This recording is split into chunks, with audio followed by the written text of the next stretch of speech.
আপনাদেরকে গতকাল দেখলাম সংবিধান বিশেষজ্ঞ আল্লামা সালাউদ্দিন সাহেব সংসদে দাঁড়িয়ে বললেন সংবিধান সংস্কার পরিষদ নাকি সংবিধানে নেই। জনাব সালাউদ্দিন সাহেব 2026 সালে বাংলাদেশে আপনার থাকাও সংবিধানে ছিল না। বর্তমান সংবিধান অনুযায়ী বর্তমানে আপনার থাকার কথা ছিল শিলংয়ের গেস্ট হাউসে, আপনার দলের প্রধানের থাকার কথা ছিল লন্ডনে, আপনার লক্ষ লক্ষ নেতা কর্মীর থাকার কথা ছিল জেলে, লক্ষ লক্ষ নেতা কর্মীর থাকার কথা ছিল ধানক্ষেতে। যারা রাস্তায় নেমে এসেছিল তারা সংবিধানের বিরুদ্ধে রাস্তায় নেমে এসেছিল। যদি সংবিধান মানতে চান তাহলে এই নির্বাচন হওয়ার কথা ছিল 2029 সালে।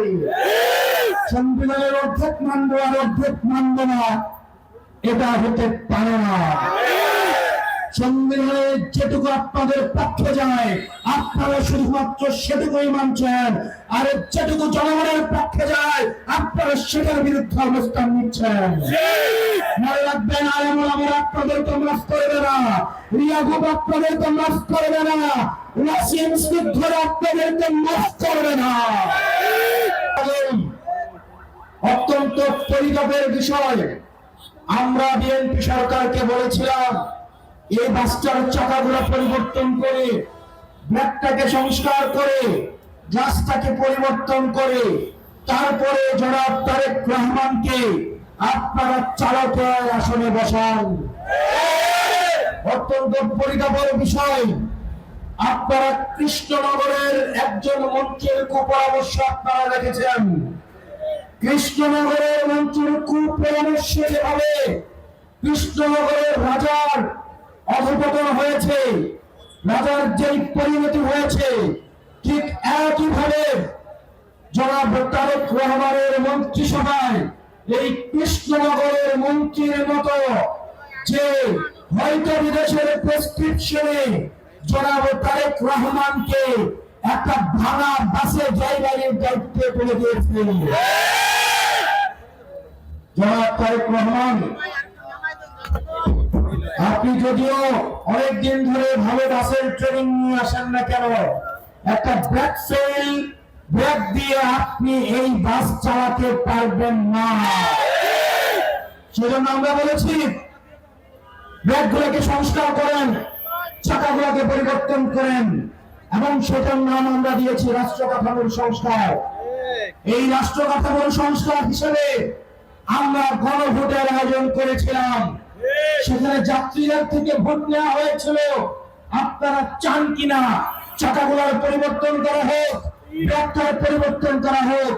যাত্রীদের মধ্য থেকে 70% যাত্রী ভোট দিয়েছিল অবশ্যই এই বাসের যান্ত্রিক সংস্কার অবশ্যই করতে হবে, আমরা এই বাসে উঠবো না। কিন্তু আমরা দেখতে পেলাম নির্বাচনের পরে জনাব তারেক রহমানকে আবার ভুল পথে পরিচালিত করা হচ্ছে। আমরা দেখলাম অতীতের সরকারগুলো 2014, 18 এবং 24-এর নির্বাচনে ফলাফল প্রকাশের আগে ভোট চুরি করা হতো, আবার দেখলাম দিন দুপুরে ফলাফল চুরি করা হয়েছে। 70% মানুষ গণভোটের পক্ষে ভোট দিয়েছে।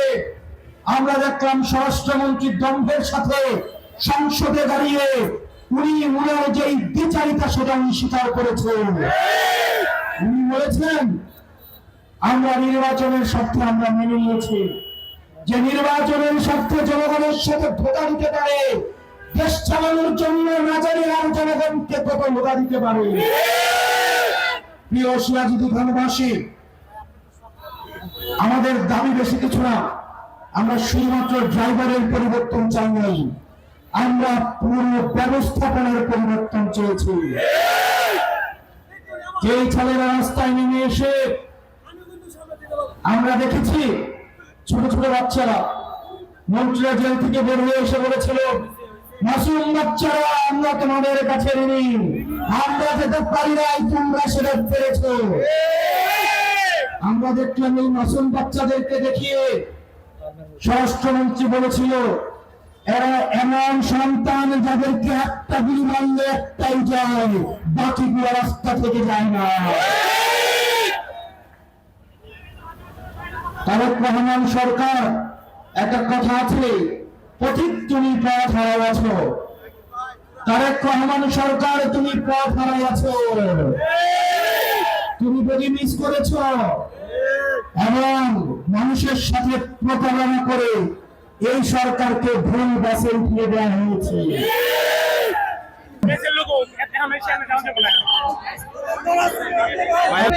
এটা হচ্ছে জীবন্ত কিংবদন্তি মাওলানা আব্দুল হামিদ পীর সাহেবের ভূমি। আপনারা ওনাদের নামের ইজ্জতটা নিয়ে আসবেন। আপনাদের মাঝে স্বাগত বক্তব্য দেবেন আমাদের মুন্সিগঞ্জ জেলা এনসিপির